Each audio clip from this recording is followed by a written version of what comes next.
మాతరము అన్నది భారతదేశాన్ని స్వతంత్రం వైపుకు నడిపించడంలో ప్రధానమైన భూమిక పోషించింది.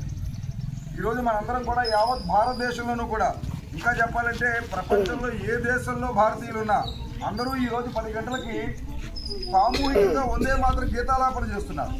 కారణం ఏమిటంటే 150 సంవత్సరాలు అయింది వందే మాతరాన్ని పాడి ప్రజల ముందుకి బంకించంద్ర చటర్జీ తీసుకుని వచ్చి. ఈయన ఈ కార్తీక శుద్ధ నవమి రోజుని అంటే 1865లో నవంబర్ 7వ తారీఖున ఈ కార్యక్రమాన్ని సమాజం ముందు ఆవిష్కరించారు. కానీ ఇక్కడ ఒక విషయం మనం గుర్తుంచుకోవాలి.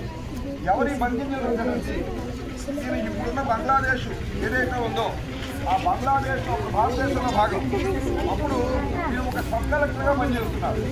అటువంటి వ్యక్తి ఇవాళ దేశానికి గతి తిప్పినటువంటి ఈ వందే మాతరం గీతాన్ని మనకిచ్చి ఆనాటి ఏదైతే ఉద్యమం ఉందో, స్వతంత్ర పోరాటం ఉందో ఉవ్వెత్తున ఒక్కసారి పైకి లేపారు. వందే మాతరం అంటే తల్లి నీకు నమస్కారము. కాబట్టి 20 కోట్ల మంది ప్రజలు ఆ రోజున ఈ దేశ స్వతంత్రం కోసం అమ్మా నీకు నమస్కారం అని రోడ్డు మీకు వచ్చినటువంటి వాతావరణం, ఉద్యమం చేసినటువంటి వాతావరణానికి ప్రేరణ ఇచ్చింది బంకించంద్ర చటర్జీ. ఆయన వందే మాతరాన్ని పూర్తి వందే మాతరాన్ని రాశారు. ఆ వందే మాతరము ఆనాటి నుంచి ఈనాటి వరకు కూడా భారతీయ జనగణాలలో ఇది మారుమోగుతున్న